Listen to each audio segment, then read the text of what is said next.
අපි අද කතා කරන්න යන්නේ නිකම් පොතක් ගැන නෙවෙයි. මේක තමයි ජපානයේ හිටපු විශිෂ්ටතම කඩු ශිල්පියා මියාමොටෝ මුසාෂි එයාගේ ජීවිතයේ අන්තිම කාලයේ ලියපු මුදු පහේ ග්‍රන්ථය ගැන විග්‍රහයක්. හැබැයි මේක සටන් කලාව ගැන විතරක් තියෙන අත්පොතක් කියලා හිතුවොත් ඒක ලොකු වැරදීමක්. ඇත්තටම මේක ඕනෑම දෙයක ප්‍රවීණයෙක් වෙන්න අර්ථවත් ජීවිතයක් ගත කරන්න මඟ පෙන්වන දර්ශනයක්. මොසාෂි කිව්වහම යනිකම්ම සටන් කරුවෙක් නෙමෙයි හිතලා බලන්නකෝ. එයා ජීවිත කාලයටම ද්වන්ද සටන් 60කට වඩා කරලා තියෙනවා. ඒ එකකින්වත් පෙරදිලා නැහැ. අපරාජිතයි. ඉතින් මේ වාර්තාවෙන්ම තේරෙනෝනේ එයාගේ සටන් උපාය කොයිතරම් සුපිරිද කියලා. හැබැයි පුදුමම දේ තමයි මුසාෂිම කියන මේ කපාව මෙච්චර දක්ෂ අපරාජිත ශූරයෙක් කියනවා. එයාට වයස 30 වෙද්දිත් ඇත්තම යුද උපාය මාර්ග මොකක්ද කියලා තේරිලා තිබුණේ නැහැ කියලා.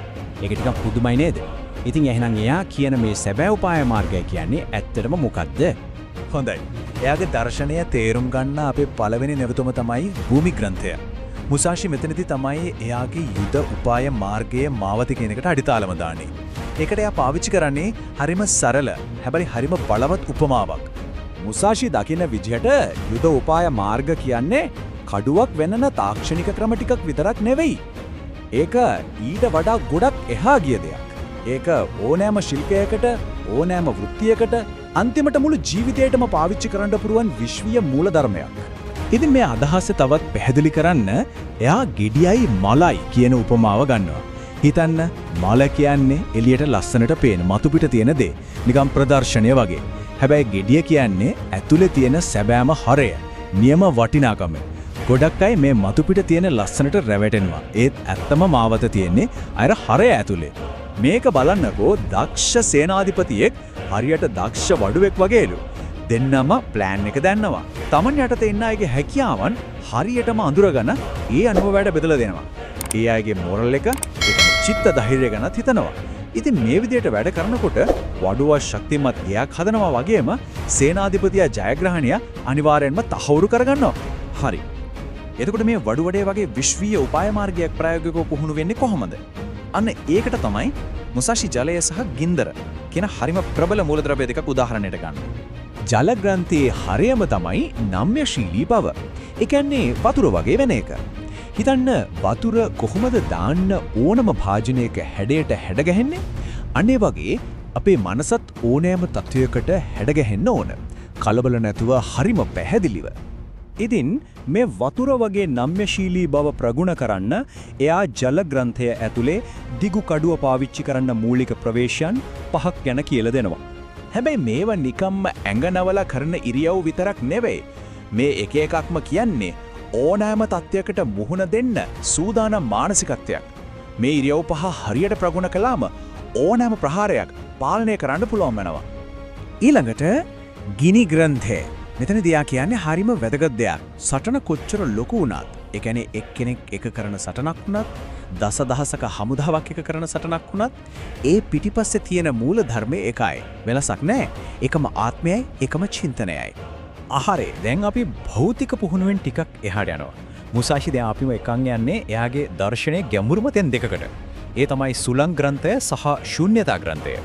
සුලං ග්‍රන්ථයේ පටන් ගන්නෙම ප්‍රධාන ප්‍රශ්නයකින්. ඒ තමයි කෙනෙක් Tamanව හරියටම අඳුනගන්නේ කොහොමද? මුසාෂි දෙන උත්තරේ පුදුම හිතන තරම් සරලයි. එයා කියනවා Tamanගේ මාවත හරියටම තේරුම් ගන්න නම් අනිත් අයගේ මාවත, ඒ කියන්නේ වෙනත් සටන් ක්‍රම ගැනත් ඉගෙන ගන්න ඕනේ කියලා. අන්න එතකොටලු Tamanගේ ශක්තින් මොනවද, දුර්වලතා මොනවද කියලා පැහැදිලිවම පේන්නේ. හොඳයි. දැන් අපි එන්නේ එයාගේ දර්ශනයේ ඉහළම තැනට. ඒ තමයි ශූන්‍යතාව කියන සංකල්පය. ඇත්තට මොකක්ද මේ ශූන්‍යතාව කියන්නේ? මුසාෂි කියන විදියට ශූන්‍යතාවයක් කියන්නේ හිස් බවක් මුකුත්ම නැති තත්වයක් නෙවෙයි. නෑ. ඒක කියන්නේ ඔළුව ඇතුලේ තියෙන ව්‍යාකූල බව, බය, මේ හැමදේම නැති පිරිසිදු මනසක්. එතකොට ඕනෑම තත්වයකට කිසිම පැකිලීමක් නැතුව සම්පූර්ණයෙන්ම ස්වභාවිකව සහජයෙන්ම ක්‍රියා කරන්න පුළුවන් වෙනවා. අන්න ඒක තමයි ශූන්‍යතාවය. ඉතින් මේ ඔක්කොම එකතු කරලා බැලුවම පැහැදිලි නේද මුසාෂිගේ මූලධර්ම සටන් බිමට විතරක් සීමා වෙන්නේ නැහැ කියලා. මේක ඕනෑම ක්ෂේත්‍රයක ප්‍රවීණයෙක් වෙන්න පාවිච්චි කරන්න පුරුවන් කවදාවත් පරණ වෙන්නේ නැති මාර්ගෝපදේශයක්. එරාට වයස 60දී මුසාෂි එයාගේ මුළු ජීවිත කාලෙම සටන් බිමෙන් ඉගෙන ගත්ත දේවල් ඒ කියන්නේ එයාගේ සම්පූර්ණ ප්‍රඥාවම අරගෙන ඕනෑම කෙනෙකුට අනුගමනය කරන්න පුළුවන් සරල නීතිය නවයකට සම්පින්නනය කරනවා. මේ මූලධර්ම ටික දිහා බැලුවම පේනවා නේද මේවා කඩුහරම්බෙන් කොච්චර එහාට යනවද කියලා. උදාහරණයක් ගත්තොත් සෑම කලාවක්ම හඳුනා ගන්න කියන එක. එකකින් කියවෙන්නේ නිරන්තරයෙන් ඉගෙන ගන්න කුතුහලෙන් ඉන්න කියන එකනේ. එතකොට අන්තිම එක ප්‍රයෝජනයක් නැති කිසිවක් නොකරන්න. හිතලා බලන්න අද අපේ කාර්යබහුල ජීවිතවලට ඒක කොච්චර වටිනවද? ඉතින් අපි මේ විග්‍රහය අවසන් කරන්නේ පොඩ්ඩක් හිතන්න දෙයක් ඉතුරු කරලා. මුසාහිගේ අර අවසාන මූලධර්මය ප්‍රයෝජනයක් නැති කිසිවක් නොකරන්න කියන එක කෙනෙක් තමන්ගේ ජීවිතයට ඇත්තටම ඇතුළත් කරගත්තොත් එකින් මොන වගේ වෙනසක් වෙයිද?